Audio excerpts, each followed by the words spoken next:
Hello students, कैसे हैं आप सब।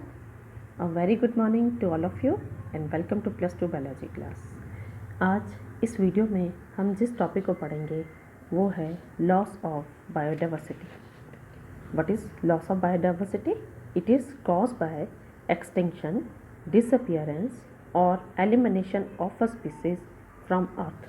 अर्थ से किसी भी स्पीसीज़ का डिसअपियर हो जाना लॉस ऑफ बायोडाइवर्सिटी कहलाता है।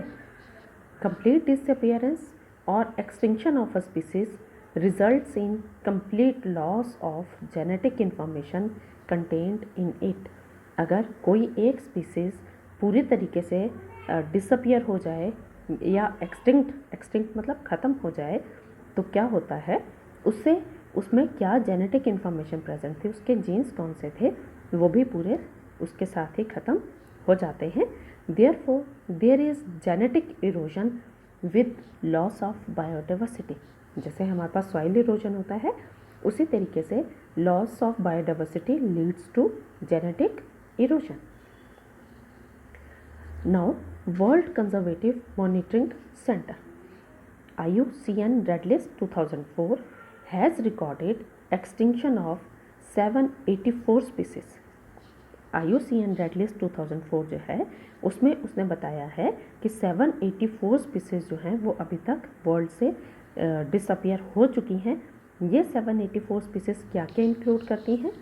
338 vertebrate species, 359 invertebrate species and 87 species of plants in the past 500 years. पिछले 500 साल में इतने 784 स्पीसीज़ जो हैं वो ख़त्म हो चुकी हैं। They were the prominent species known to science which had just started exploring the biotic world। ये वो स्पीसीज थी साइंस की जिन्होंने अभी बायोटिक वर्ल्ड को जो है एक्सप्लोर करना शुरू किया था। And a large number of unrecorded species also perished during this period. और इस पीरियड में बहुत सारी अनरिकॉर्डेड स्पीसीज जो हैं वो भी ख़त्म हुई हैं। ये जितनी भी हमारे पास रिकॉर्डेड एक्सटिंक्शंस हैं, जितने भी हमारे पास स्पीसीज एक्सटिंक्ट हुई हैं, उनमें से 75% anthropogenic in nature. Anthropogenic means man made activities. उसमें से 75% जो एक्सटिंक्ट हुई हैं वो ह्यूमन बींग्स की एक्टिविटीज़ की वजह से एक्सटिंक्ट हुई हैं। कुछ एग्जांपल्स अगर हम इसमें देखें तो हमारे पास कौन कौन से आते हैं? डोडो फ्रॉम मॉरिशस, क्वागा और South American zebra, Steller sea cow of Russia, passengers pigeon from America and 3 subspecies Bali, Javan and Caspian of tiger. And they all have disappeared due to hunting and habitat destruction. ये सभी के सभी extinct इस वजह से हुई है क्योंकि उनकी ओवर हंटिंग की गई, उनका शिकार ज़्यादा किया गया और उनके जो रहने की जगह थी उनको ख़त्म कर दिया गया।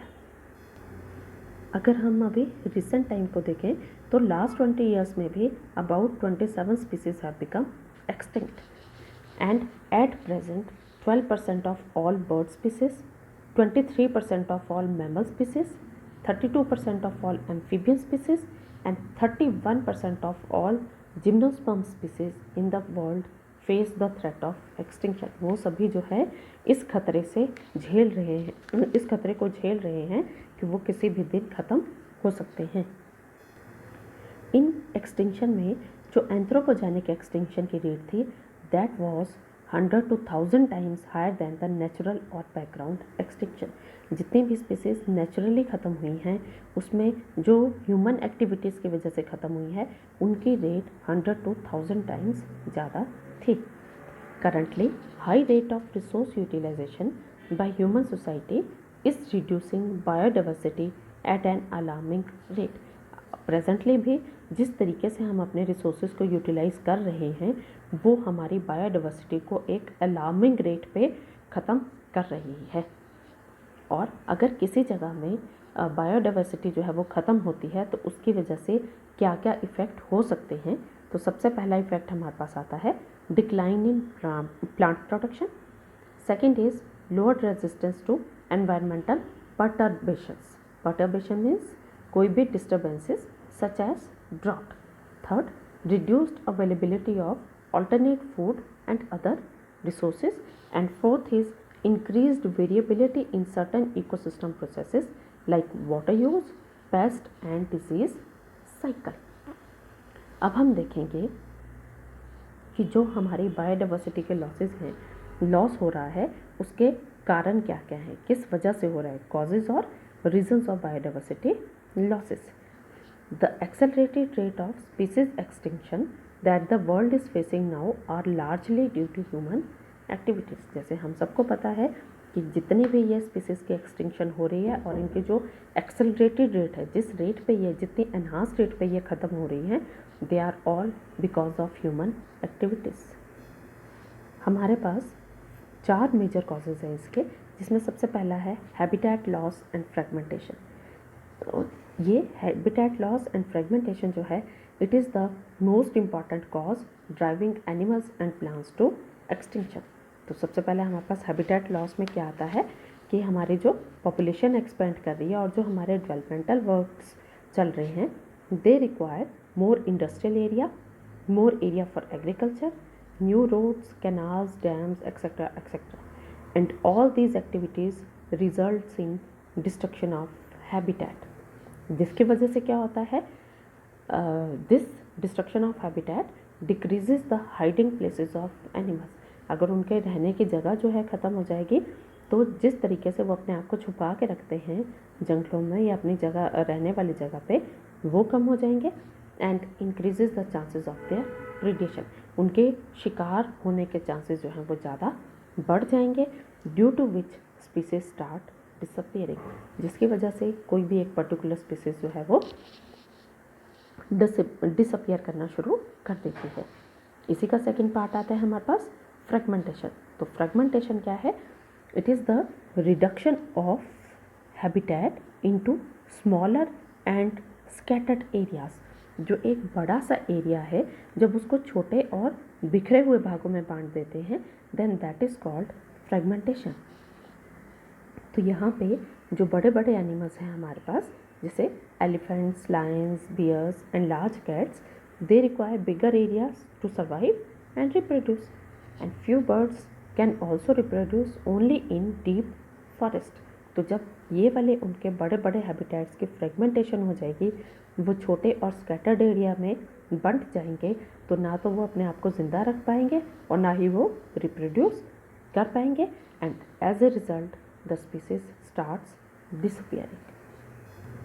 जो सेकेंड इसका मेजर कॉज है, that is over exploitation. Biological systems should not be exploited beyond the degree of their renewability. जितने भी हमारे पास बायोलॉजिकल सिस्टम्स हैं, उन सबको हम एक्सप्लॉयट कर सकते हैं, लेकिन एक पर्टिकुलर लिमिट तक. और वो लिमिट है जहाँ पे वो अपने आप को रिन्यू कर सकते हैं. अगर हम उससे आगे उनको एक्सप्लॉयट करेंगे, that results in degradation and extinction of resources. उसकी वजह से जो हमारे रिसोर्सेज हैं वो डिग्रेड भी होते जाएंगे और वो ख़त्म भी होते जाएंगे. जैसे इसमें अगर हम एग्जांपल लें, excessive tree Fehling in forest, overgrazing, uprooting of orchids and medicinal plants, hunting of animals etc. have resulted in degradation of habitat and extinction of many species.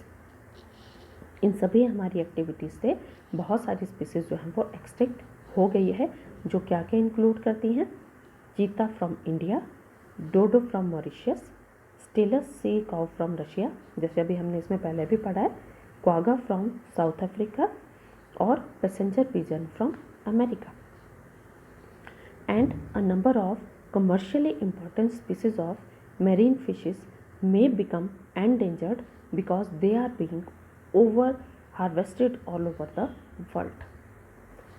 Next जो cause है alien और exotic species invasion. जो कहीं बाहर के area से species लेके आई जाती हैं, उन्हें हम alien या फिर exotic species कहते हैं. तो when alien species are introduced into a new area, some of them turn invasive. Invasive means जो बहुत ज़्यादा क्विकली अपने आप को स्प्रेड करती हैं, and cause डिक्लाइन और एक्सटिंक्शन ऑफ इंडिजिनस स्पीसीज। वो अपने आप को इस रेट पे स्प्रेड करती हैं कि जो वहाँ के पर्टिकुलर एरिया के जो अपनी इंडिजिनस स्पीसीज हैं वो धीरे धीरे कम होना शुरू हो जाती हैं और अल्टीमेटली ख़त्म हो जाती हैं। जिसमें हमारे पास सबसे बड़ा एक एग्जांपल जो है वो आता है वाटर हाइसिंथ का, जिसे हम इशोनिया या फिर टेरर ऑफ बंगाल के नाम से भी जानते हैं। It was introduced by Europeans in India and other tropical countries for its beautiful flowers. इसके फ्लावर्स जो हैं वो बहुत ही ब्यूटीफुल होते हैं, इसके लिए ये इंट्रोड्यूस की गई थी बाय यूरोपियंस। लेकिन इस वाटर हाइसिंथ ने क्या किया? It has clogged all wetlands, river flood plains and lakes, resulting in death of many aquatic species in India and several other tropical countries. इसकी वजह से इसने अपने आप को इतना ज़्यादा क्विकली स्प्रेड किया कि जितनी भी वाटर बॉडीज थी वहाँ पे ये फैल गया and it resulted in the death of many aquatic species in India and several other tropical countries also. एक और जो हमारे पास स्पीसीज है that is lantana. It is a straggling shrub of tropical America which got introduced in India accidentally. ये India में accidentally आया था from tropical America, but today it has become a serious weed which has replaced native species in many forests of India. For example, UP, MP, etc. UP, MP में इस lantana के species ने जो है native species को replace कर दिया है and it has become a serious weed. Serious means ये वीड ऐसा है जिसके सीड्स को अगर एनिमल्स खाएं तो वो पॉइजनस होते हैं। Then next is Congress grass. It is another weed from outside which has occupied all open area eliminating many herbs and shrubs. ये वो वीड है जो बाहर से लाया गया था और जिसने हमारे सारे ओपन एरियाज़ को जो है वो कवर कर लिया है और जो वहाँ पे हमारे ओरिजिनली हर्ब्स और श्रब्स होते थे वो सब ख़त्म हो गए हैं। Then introduction of African catfish और Clarias gariepinus for aquaculture purposes is posing a threat to indigenous catfishes in our rivers. और फोर्थ इसमें जो मेजर कॉज है that is coextinction. Coextinction का मतलब है एक साथ ख़त्म हो जाना। When a species becomes extinct the plant and animal species associated with it in an obligatory way also becomes extinct. अगर कोई एक स्पीसीज ख़त्म होती है तो जो प्लांट और एनिमल स्पीसीज इसके साथ जुड़ी हुई है, जो इसके साथ एसोसिएटेड है, दे ऑल्सो बिकम एक्सटिंक्ट। इसके एग्जाम्पल अगर हम देखें तो when a host fish becomes extinct, all parasites unique to it would also die. Then co-evolved plant pollinator mutualism will also result in extinction of one partner if other is eliminated in nature. जो plant और pollinator का mutualism है, इसमें अगर एक partner की death हो जाए या वो एक्सटिंक्ट हो जाए तो दूसरा जो है ऑटोमेटिकली वहाँ से एलिमिनेट हो जाएगा, अपने आप ही डिसअपियर हो जाएगा। For example Hibiscadelphus disappearing after the disappearance of its pollinator Hawaiian honeysuckles. जो हमारे पास ये प्लांट है हिबिस्कस एडेल्फस, ये अपने आप ही डिसअपियर हो गया था जब इसका पॉलिनेटर हवाइन हनीसक्कल्स जो है वो वहाँ से डिसअपियर हो गया था। क्यों हुआ ऐसा? क्योंकि जब इसका पॉलिनेटर वहाँ से डिसअपियर हो गया तो इसके पॉलिनेशन नहीं हुई, इसके फर्दर ये अपने आप को प्रोपेगेट नहीं कर पाया और अल्टीमेटली ये डिसअपियर हो गया। तो आज के वीडियो में इतना ही। होप आप सबको समझ आया होगा। Thank you and have a nice day.